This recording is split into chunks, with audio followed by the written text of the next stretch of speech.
धन्यवाद। बाल विकास बाल मित्र मंडळ तानाजीनगर मालाड यांच्या वतीने देवीचा वर्धापन दिन सोहळा मोठा उत्साह आणि भक्तिमय वातावरणात साजरा करण्यात येतो। त्या निमित्ताने परमेश्वराचं नामस्मरण व्हावं या उद्देशाने हनुमान प्रसादित भजन मंडळ वर्धे तालुका कुडाळ जिल्हा सिंधुदुर्ग मी स्वतः विजय उर्फ बंधू सावंत आणि आता माझे प्रतिस्पर्धी भाऊ सन्माननीय संतोष जोळी गावग्रस्त खोडी तालुका देवगड आम्हा मोठ्या या ठिकाणी आमंत्रित करून त्या परमेश्वराचं नामस्मरण करण्याची संधी दिलेली आहे।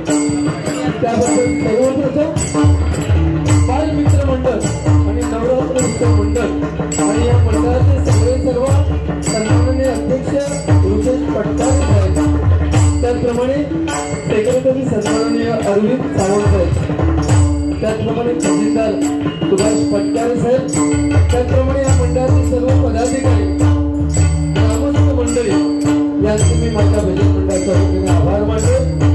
या ठिकाणी जमलेल्या रसिक मायबाप प्रेक्षकांना विनम्र अभिवादन करतो। मग या जमलेल्या मायबाप प्रेक्षकांकडे अनेक नामवंत भजनीवर या ठिकाणी हजर आहेत, अनेक अन्य कलाकार या ठिकाणी हजर आहेत, मानकर व्यक्ती या ठिकाणी हजर आहेत। त्यामध्ये सन्माननीय अरुण परबुवा, त्याचप्रमाणे सन्माननीय संतोष सावंत बुवा, त्याचप्रमाणे आमच्या बाजूला बसलेले सन्माननीय राजू धुमाळ बुवा, वर्गज बुवा, चंद्रकांत सावंत बुवा, कांबळे बुवा, अन्य मान्यवर बुवा, त्याचप्रमाणे आम्हाला ज्यांनी आजच्या सामन्यासाठी त्यांनी सामान पुरवलं म्हणजे पेटी वगैरे ते सन्माननीय अमित वराडकर बुवा, त्याचप्रमाणे पुस्तकले बुवा आणि आमच्या गावचे सन्माननीय कृष्णा पालक यांचे मी माझ्या भजन मंडळाच्या वतीने स्वागत करतो, आभार मानतो। महाराष्ट्राचं नव्हे तर संपूर्ण जगताचं नव्हे गणरायाला वंदन करून सरस्वती मातेच्या नतमस्तक होऊन तिथली भागदेवता आणि रंगदेवतेला वंदन करून म्हणजे ग्रामदेवता सातेरी मातेच्या चरणाची ग्रामदेवतेला नमस्कार करून सत्याच्या वाली श्री सत्यनारायणाला वंदन करून स्त्री मातेचा मान म्हणणाऱ्या छत्रपती शिवाजी महाराजांना छत्रपती संभाजी महाराजांना मानाचा पुरा करून बलवानीचा या आमने सामने पेटी संघाचं वाक्य आहे, जय हिंद जय महाराष्ट्र।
थोड़ा इफेक्ट देना।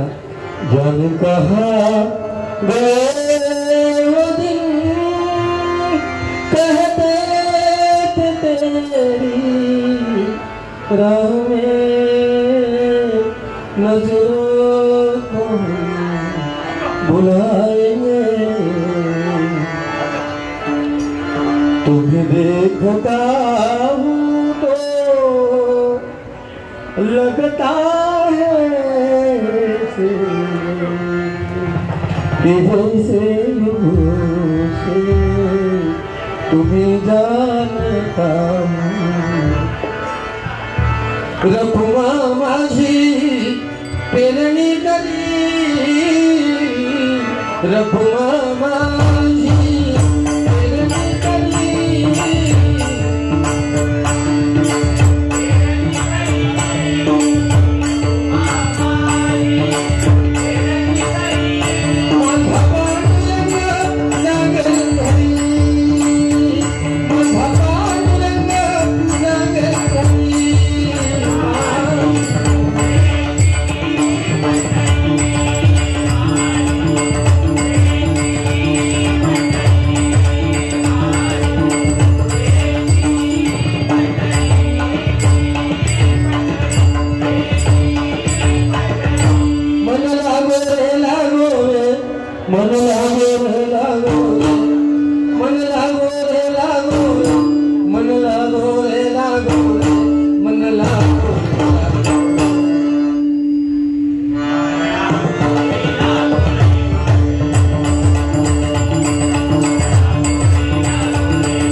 तुझिया चरणी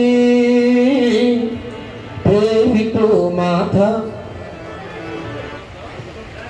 तुझिया चरणी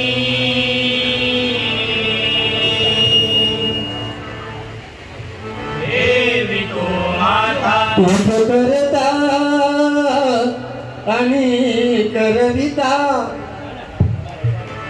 तुझ करता आणि करविता तुझ करता आणि करविता तुझ करता आणि करविता शरण आलो मी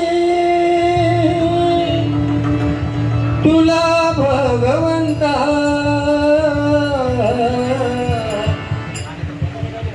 शरण आलो मी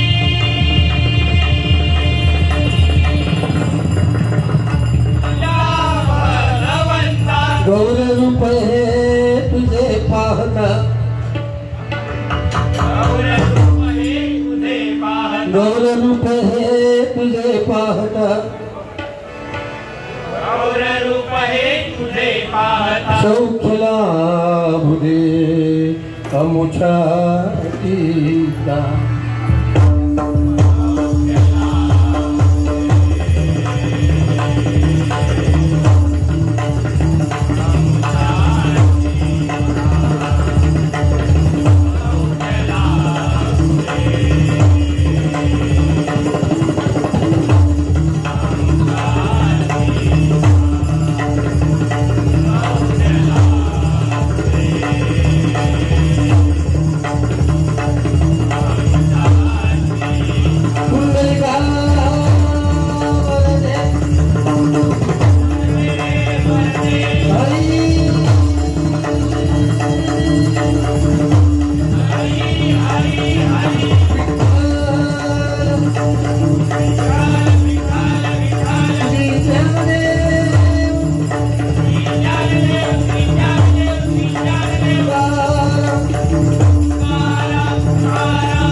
चाटीमध्ये बेस आहे तो कमी करा, पाकवाच्या चाटीमध्ये.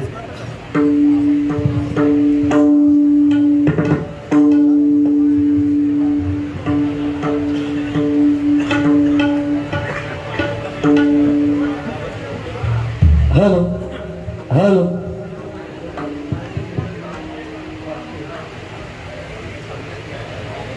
Hello hello. धन्यवाद. अतिशय उत्कृष्ट नियोजन.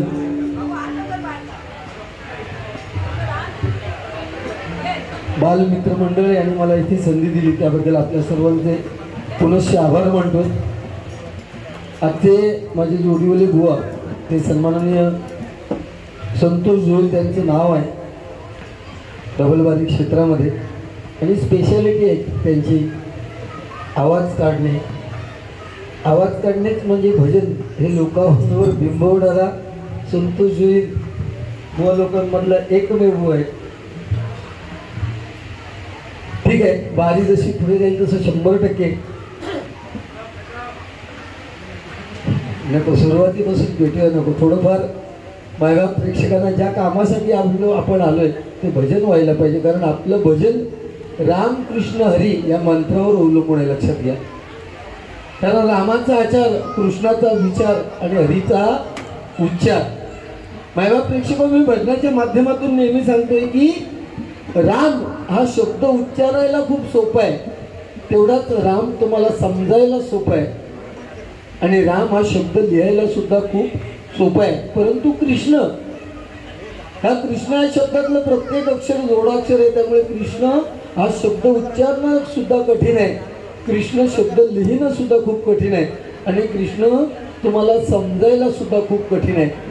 18 दिवसाच्या महायुद्धामध्ये अर्जुनाच्या रथाचं सारथी पण श्रीकृष्णाने केलं. युद्ध कोणाचं होतं?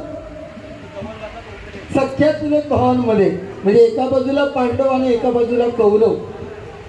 अर्जुनाच्या रथाचा सारथी झाला, 5 पांडवांचा सारथी झाला, पण तो श्रीकृष्ण देव. त्याची अशी कला होती की 5पैकी एकालाही धक्का लावू दिला नाही आणि 100पैकी एकालाही शिल्लक ठेवलं नाही. तो श्रीकृष्ण आहे, तो समजायला खूप कठीण आहे. लक्षात घ्या, रामायण महाभारत भागवत आपण हिंदू आहोत, आपली हिंदू संस्कृती आहे, त्यामुळे आपल्या लहान मुलांवर याचे संस्कार घडवले पाहिजे.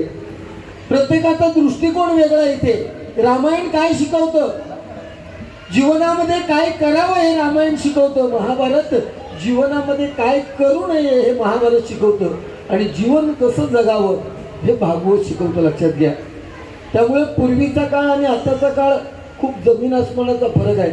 आज मायबाप प्रेक्षक नाती तुटलीत, बापाचं आणि मुलाचं नातं राहिलेलं नाही आहे, आईचं आणि मुलीचं राहिलेलं नाही, भावाचं आणि बहिणीचं राहिलेलं नाही. याला कारण एकच असेल तर 7-8 इंची मोबाईलचा झालेला अतिरेक आणि एखाद्या गोष्टीचा अतिरेक झाला की त्याचं विष बनतं. ही आजची परिस्थिती आहे. लक्षात घ्या, त्यामुळे आपली कुलदेवता, आपली ग्रामदेवता ज्यांच्या उदरी आपण जन्म घेतलाय ते आपले आईवडील यांची सेवा मरेपर्यंत करा. आपल्या आयुष्यात कशाची काही कमी पडणार नाही हे या भजनाच्या माध्यमातून सांगायचं आहे. लक्षात घ्या, प्रभू रामाची प्राणप्रतिष्ठापना. मी वेळेचं भान राखणार आणि बुवांना परत सांगतोय, टायमिंगचा बंधन राखून बारी करायची. नवीन नियम आहेत, थोडीफार बंधन आहेत, बाकीचं जाऊ दे म्हणजे ठीक आहे, परंतु सुरुवातीचे राऊंड हे रुपावळपर्यंत एकत्र घेतो, जेणेकरून गजर, अभंग, गवळणीपर्यंत, कवालीपर्यंत भजन होऊ देत असा विषय आहे. त्यामुळे आपल्याला हात जोडून विनंती आहे, जर टायमिंगच्या बाहेर गेलं तर साऊंड बंद करून लावलेलं आहे, नाही तर मी तरी घरात राखलेलं. लक्षात घ्या, हां, कारण तुला टायमिंगचं बंधन हे विषय नाही. काय हसतं ना, तुला लाज लज्जा शरम काहीच नाही ते. होय, थोडीशी तरी असा स्वतःची तर टायमिंगचं बंधन पाळ. गेल्या 22 जानेवारीला 2024 मध्ये प्रभू रामाची प्राणप्रतिष्ठापना 500 वर्षानंतर अयोध्येमध्ये झाली. मायबाप प्रेक्षक, बरोबर ना? मग ते स्थापना बघण्याचं भाग्य आपल्याला मिळालं म्हणजे आपण किती भाग्यवान आहोत हे प्रत्येकाने लक्षात ठेवायचं आहे. म्हणून प्रभू रामाच्या गाण्याने सुरुवात करतो. धन्यवाद.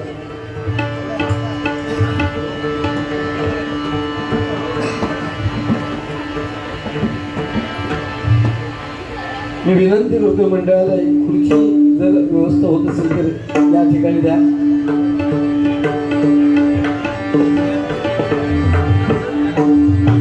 श्रीराम जानकी बैठे हैं मेरे सीने में, श्रीराम जानकी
सन्माननीय मनसे सिंधुदुर्ग जिल्ह्याचे लॉटरी सेना अध्यक्ष या ठिकाणी सन्माननीय नितीन पवार साहेब आलेले आहेत.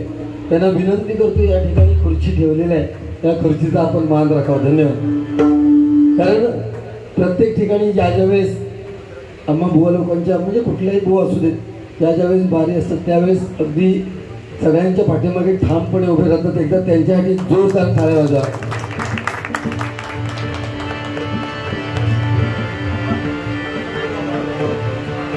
त्याप्रमाणे सन्माननीय संदेश कसबले बुवा या ठिकाणी आलेले, त्यांना सुद्धा विनंती करतोय या ठिकाणी खुर्चीचा मान राखावा. मालाड म्हटल्यानंतर अगदी खूपच बुवा या ठिकाणी भजनाची पंढरी आहे. त्यामध्ये मालक बुवा असतील, आमचे कासले बुवा असतील,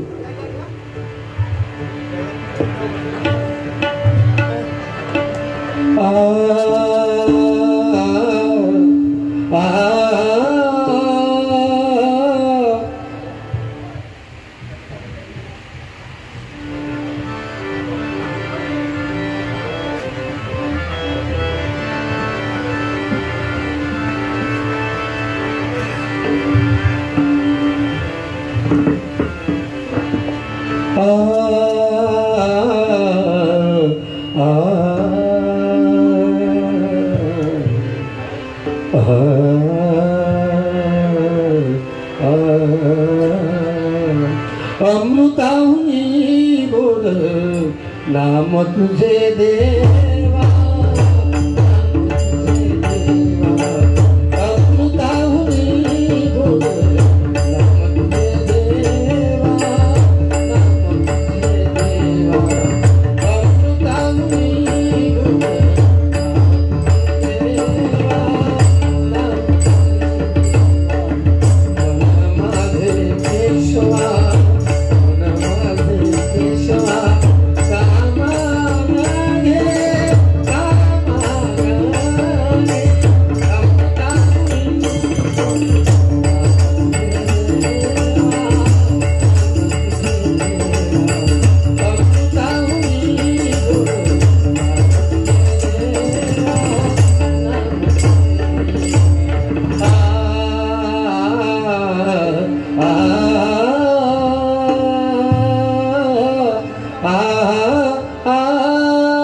Thank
you.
तिथे चालू आहे. तुम्ही तिथे बसले, तुम्हाला भजनाची पेटी ऐकायला येते का तिथे? नाही नाही, येते का? हा मग आम्ही जास्त वेळ सेटिंगला घेत नाही, लक्षात घ्या. बंद आहे, चालू आहे बरोबर. तुम्ही बघताय म्हणजे माझं काय समजतच नाही सेटिंग. हॅलो हॅलो,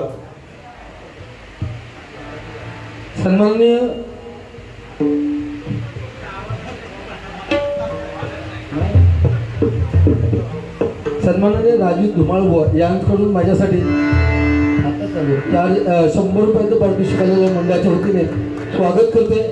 धन्यवाद. सुरुवात आहे मायबाप प्रेक्षक, त्यामुळे कसं आहे, मी जर जास्त बोललो तर तुम्हीच म्हणणार की गुंड्यामध्ये थोडीशी हे कळ काढूची. नाही नाही, ठीक आहे, बोलणार मी. शेवटी काय, डबल बारी म्हटल्यानंतर 12 रंग आहेत. मनोरंजन व्हायला पाहिजे, समाज प्रबोधन व्हायला पाहिजे. ते महिला वर्ग सुद्धा मोठ्या संख्येने उपस्थित आहेत, त्यांचं सुद्धा मी स्वागत करतोय.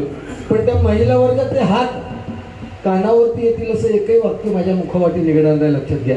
कारण आपली भजन संस्कृती आहे, ती संस्कृती टिकवणं गरजेचं आहे.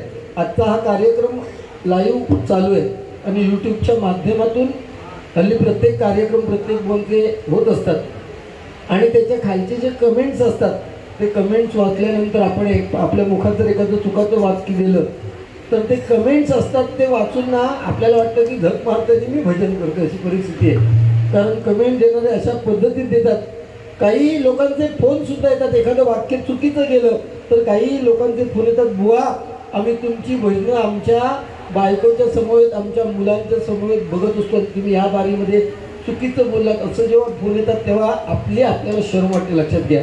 त्यामुळे आपली ही भजन संस्कृती टिकवली पाहिजे. मनोरंजन तर केलंच पाहिजे आणि मनोरंजनाचे बादशाह साक्षात इथे या. फक्त हे काय काम करायचं, ह्यो मनोरंजन जो अनुभव तेव्हाच करू शकता, फक्त 20-20 रुपयाचं झरवणी चालू ठेवा फक्त, तरच तो करू शकता. नाहीतर त्याची हिंमत नाही बोलायची. माझं चॅलेंज आहे, तुमका बघूच असं आपलं तसं काय नाही. या मंडळाने मागितलेली बिदागी मागा भरपूर दिलेली आहे, त्यामुळे जे माझं आहे ते मी 100% तुमच्यापर्यंत पोचवण्याचं काम करणार. आणि हे कलियुग आहे मायबाप प्रेक्षको. मोर नाचताना रडतोय, हौस मरताना गातोय, जिवंत माणूस पाण्यामध्ये बुडतोय आणि मेलेला माणूस पाण्यावरती तरंगतोय. इथे पुण्य करावं लागतं, पाप तर नेहमी घडतच असतं. इथे लक्षात घ्या, सत्य कधीच सांगत नाही की मी सत्य आहे म्हणून, परंतु खोट्याला इथे दावा करावा लागतो. सत्य, त्रेता, द्वापर आणि कली. तुम्ही आता या मंडळाच्या ठिकाणी ज्यावेळेस मागच्या वेळेस बारी होती, उदय पारकर बुवा आणि त्यावेळेस शुभम पाळकर, त्यावेळेस पण मी बुवा इथे येऊन गेलेलो होतो. अगदी घरगच्च गर्दी, मंडळाला शुभेच्छा देतो. महिला सुद्धा मोठ्या संख्येने उपस्थित आहेत आणि नामस्मरण, भजन, कीर्तन, प्रवचन हे कार्यक्रम तुम्ही करता. आजच्या कलियुगात त्याची गरज आहे, लक्षात घ्या. कारण सत्ययुगात परमेश्वराच्या जवळ जाण्याचा एकमेव मार्ग होता तो म्हणजे हजारो वर्ष तपश्चर्या करायला लागायची.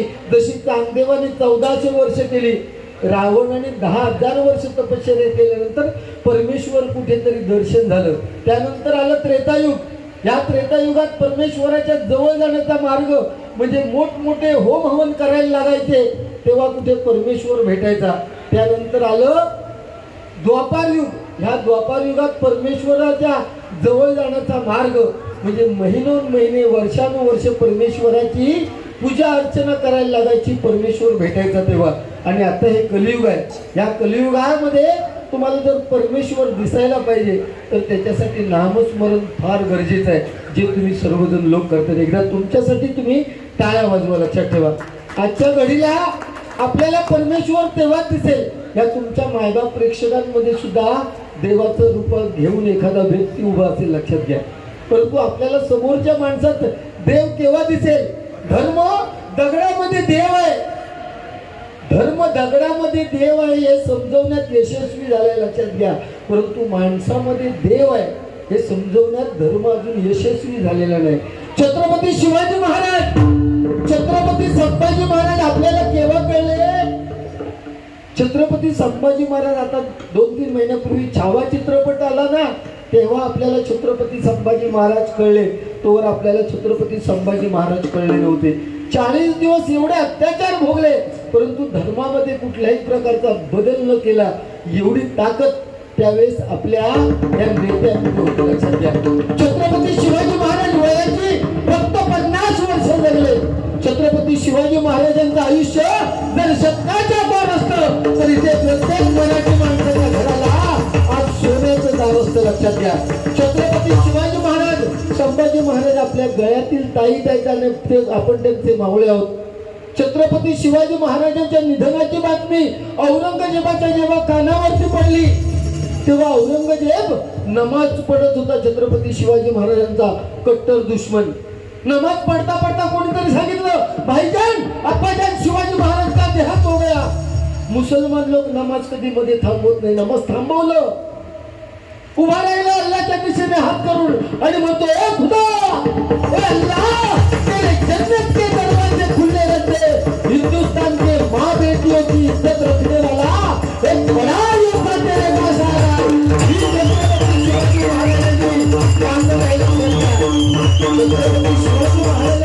स्वराज्याची निर्मिती कशी केली हे तुमचं एकीवर चाललेलं मंडळ आहे. लक्षात घ्या, एकी आहे म्हणून मंडळामध्ये हे असे कार्यक्रम त्यांनी सांगितलं की असे अनेक कार्यक्रम या ठिकाणी होतात. का तर तुमची एकी आहे म्हणून होतात. आता मी येताना एक भैया द्राक्ष विकत होता. त्या भैयाला म्हटलं अंगूर कैसा दिया, तो बोलला 200 रुपये किलो. आणि बाजूला तुटलेली द्राक्ष होती, तुटलेली सिंगल. मी म्हटलं ये कैसा दिया, तो बोलतो ये 80 रुपये किलो. मैं बोला यार ये 200 बोल रहा है, ये 80 बोल रहा है, वही तो अंगूर है. त्या भैया ने मला सांगितलं, साहब जी ये जो अंगूर है ना ये गुच्छे में बंदी हुई है और ये जो है सिंगल इसको कोई नहीं पूछता है. याचा अर्थ तुमचं मंडळ हे एकत्रीकरण आहे म्हणून हे असे कार्यक्रम साजरे होतात. लक्षात घ्या, नाहीतर मुंबईसारख्या ठिकाणी असे म्हणजे वर्षभरात एवढे कार्यक्रम साधी गोष्ट नाही. आता गुढीपाडव्याचं आपलं नवीन वर्ष सुरू झाले. आपल्या हिंदू धर्माचे सण आहेत, बरोबर ना. आपल्याला प्रत्येकाला वाटतंय की छत्रपती शिवाजी महाराज जन्माला यायला पाहिजे, ही आजची गरज आहे. परंतु छत्रपती शिवाजी महाराज जर जन्माला यायला पाहिजे ना तर त्यांना जन्म देणारी जिजाबाई अगोदर जन्मात येऊ काही ना. जिजाबाई, आमची जिजाबाई संध्याकाळी 7:30 वाजले की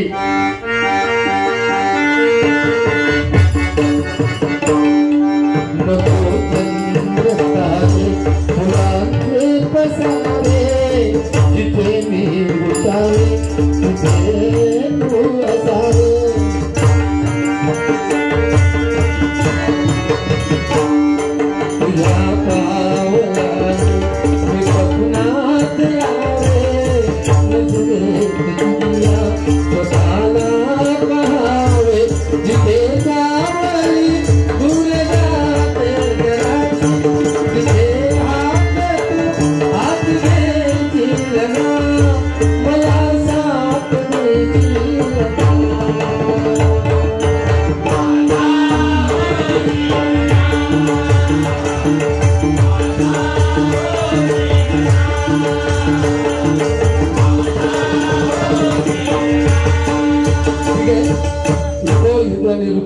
पांडुरंगाचा रूपाचा ध्यानाचा अभंग आपण घेतोय. लक्षात घ्या, पांडुरंग प्रत्येक भाऊ सांगत असतात की पांडुरंग 28 युग वेठेवरती उभा आहे.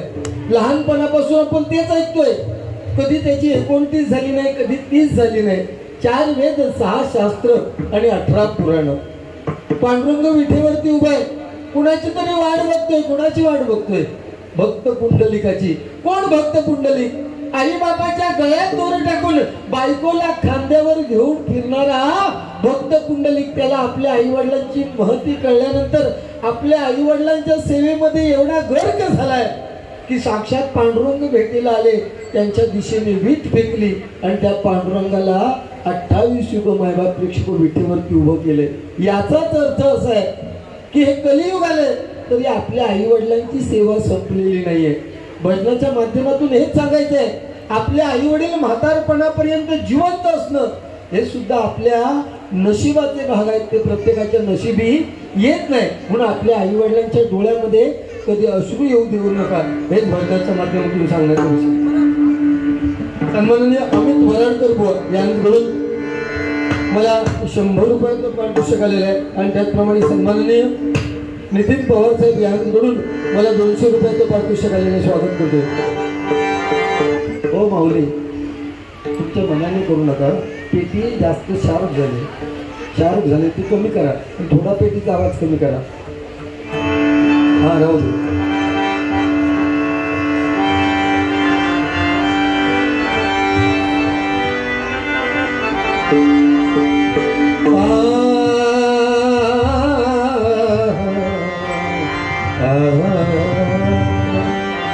रूप पाहता पाहता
धन्यवाद.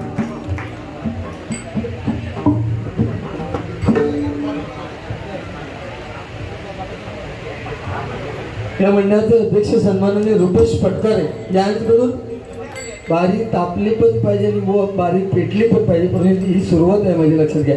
100% आपण जर 500 रुपयाचं पारितोषिक मला दिलंय तर ते पैसे फेकायचं काम 100% मी करणार आणि मायबापेक्षा तिथून उठून नाही जाणार याची काळजी 100% घेणार मी.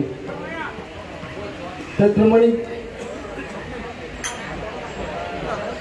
बुवा गेली 25 ते 30 वर्ष आपण या भजन क्षेत्रात एक नामवंत बुवा म्हणून परमेश्वराची सेवा केलात. अध्यात्माचे धडे कसे द्यावेत हे तुमच्याकडूनच शिकावे. आपल्यासारख्या नामवंत बुवांमुळे आजच्या आमच्या पिढीला पण अध्यात्म आणि नामस्मरणाचे धडे मिळाले. प्रांजल परेश परब या भगिनीने माझ्यासाठी खूप छान लिहिलंय आणि तिने माझ्यासाठी हे 200 रुपयाचं पारितोषिक दिलेलं आहे. बघा किती छोटी मुलगी आहे. एकदा तिच्यासाठी जोरात टाळ्या वाजवून तुला पुढच्या तिच्या आयुष्यासाठी मी शुभेच्छा देतो. धन्यवाद. त्याचप्रमाणे सन्माननीय नंदू नाईक भजनप्रेमी आपण सगळेजण ओळखताय.